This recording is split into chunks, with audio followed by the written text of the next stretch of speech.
To talk about My Storm, written by Tiffany Patterson. So this book is basically, it's not a continuation, but it's a spin-off of Where I Sleep with Liam cousins Jeremy and Tasha's and Cora's sister Tasha. So the book begins with Jeremy fighting his feelings for Tasha. He met Tasha at Liam's and Cora's wedding, and he was just smitten. He was in love automatically. He was like, okay, I found my woman. But he was fighting his feelings because he knew that Tasha had basically a rough background. He's not sure what the background was, but he knew that it was very rough, and he has his own demons also. So he was not trying to pursue it because he knows how shy she was, and him having his own secrets. So the book goes on about him finding his feelings, and then he finally saw Tasha again at when he went to visit his cousin. He didn't know she was staying in the guest house, so when she came into the house and she saw him, she was like, okay, what do I do now? Because she secretly likes him too, and she just was fighting her feelings as well. So they both fighting their feelings, trying to go their separate way. He's like, I want her, but I know I can't have her because of Cora and my cousin. They'll kill me. But he's like, okay, he just fight his feelings, and then she fought her feelings. So come to find out, Jeremy is a dominant, and Tasha found out. So Tasha took it upon herself to go see what this dominant lifestyle is about. And lo and behold, the night when she went, who was there? Jeremy. Oh yes. So some fool trying to basically come and approach Tasha. He approached her wrong. Jeremy was watching from the side. He was like, oh, here comes this fake Dom now. If he's not careful, he's gonna hurt her. So he's like, no, he didn't play that. He's like, nope, I'm stepping in. So he stepped in and like, if you ever want your hands again, do not touch her. So he's like, what? He's like, I didn't know she belongs to you. He's like, that's not the point. Just don't touch her again. So he's like, okay, my bad. Anyway, so Jeremy basically talked the guy out of it, and then he's like, Tasha, you need to leave. She's like, no, I'm not leaving. I want to know what this lifestyle's about, so I'm here to find out. Well, it's not for you. You need to leave. She's like, no. So she's like, well, how about you show me? He said, no. Well, since you won't do it, I'm going to find somebody to do it. Oh, hell. She should never have said that. He was like, oh, hell breaking loose. He's like, nope, not happening. Not happening. If anybody touches you, it will be me. Like, okay, fine. Anyway, throughout the book now, they got to know each other. His dominant lifestyle come to play. And then his past is coming up now. So now we're like, okay, what's going on? So she have her past too, but it didn't come up yet. So so now his past is coming up. His mom that gave him up, she didn't even give him up for adoption. She dropped a 10-year-old boy at the shelter and said, peace. That's it. She was just a hot mess, right? Now this lady gonna come back in his life and say, oh, I'm your mom, I want to see you. He's like, no. Why do you want to see me now? She's like, oh, I have something to tell you. He's like, I don't care what you have to say. Anyway, she dropped the bomb on him, and he was like, fine, I guess I'll listen. And then he started listening, but then he didn't want to, like, basically, like, tell her, push her to the side, but he didn't want to be all lovey-dovey either. So he's trying to, like, she's working her way back into his life, and he's not having it, but he's still like, he's his mom, and he wants to give her the benefit of the doubt. So that's their drama. Then Tasha drama came up to play when Tasha finally confided into him and what her background was like. I was like, what?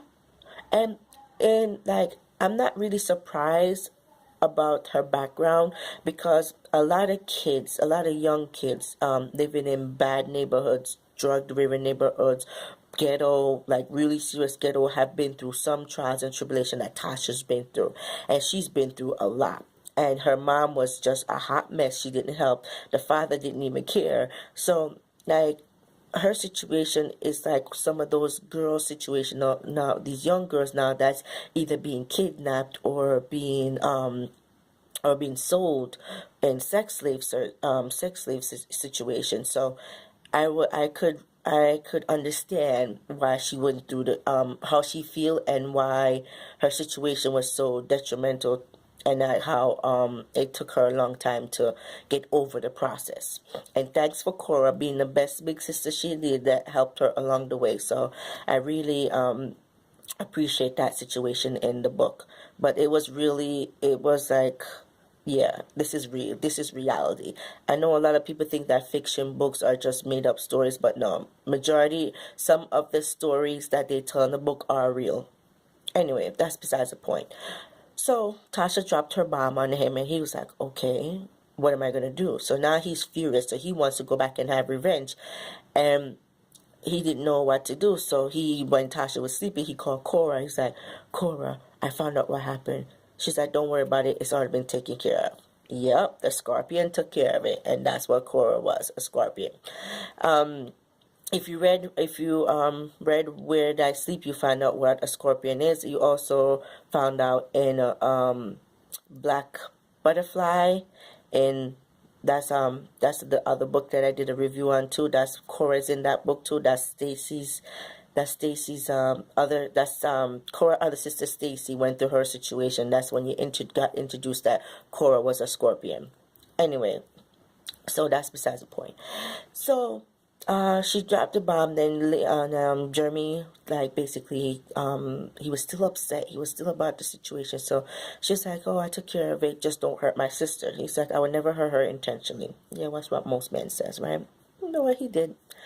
Anyway, the dominant lifestyle with him and Tasha was still going, and she loved it, and he was like, he loved it too, but he was trying to like fight his feelings for her. But eventually he started coming out with his feelings. Now, the other part of the book was this little girl named Trudy. So Trudy's basically in the ghetto, and she's going through basically some of the situation that Tasha went through, not in full force, but some of the situation. Her mom's a bum, her stepfather's an asshole, and basically she's just trying to get where she could get from the community center that Cora opens and Tasha works and helps out there. So Tasha's basically being her guardian angel, or a big sister thing, like a sister brother, the big sister program. So Tasha's basically being her big sister, and giving her advice, and basically talking to her in a daily regimen. So Tasha started this book club at the community club, and she was like, oh, Tasha, Trudy, you should be a part of it. Here's a book author, you could write it. So Trudy was getting into it, and she loves it, and she was doing really good about it, really, really good. And Tasha could sense that something's wrong with Trudy's background and her home situation, but she's not pushing it because she knew what she went through, so she didn't want to push Trudy to say anything. So Trudy was like, okay, no problem. She ended up giving Trudy her number, said, if you need me, call me. Okay, fine. So, through all this, while this is going on, Tasha is a author, but she's going under a ghost name, I would say, and she didn't want no one to know who she is. She's very successful. She's in the book industry, and a lot of kids love her books because it's like a science fiction kind of novel she's writing. So she's trying to be mysterious at the same time, and her manager or her publisher want her to come out in the open and said this is her book, and Jeremy at the same time want to encourage her to do what she wanted to do. So while this is going on, Tasha's life is still going in the full. She got invited to go out to a honorary like a award ceremony for book authors. So she didn't want to go. So Jeremy found out, and she basically lied to him. So Jeremy was upset. And then while that's going on, Trudy ended up calling her, saying, "Oh, Miss Tasha, can you come get me? Something's wrong." So while that's going on, so she stopped. She put everything on hold, and she went to get Trudy. She wanted to call Cora and tell Cora what was going on, but Cora just had a baby, so she didn't do that. Then she called Jeremy, but she couldn't get him, so she sent him a text message. Jeremy was furious because when Jeremy finally found out where she was, he was livid. Even she went to save Trudy from her situation, but Tasha ended up putting herself in danger, and Jeremy did not like that one bit. So after he rescued them and handled the situation, he took out his anger on her. I was like, oh my God, no. But it wasn't a bad anger. It was just his dominant anger came out. And I loved how the book ended, because that's basically the end of the book, when he confessed everything, and the dominant anger came out, and then he told her how he was really feeling at the time and why he did what he did, and everything. And then he proposed at the end. I loved it. So overall, this book is phenomenal. Tiffany Patterson writes very, very good book. Again, it's a BWWM book. Check it out, and it's called My Storm by Tiffany Patterson. Bye, guys.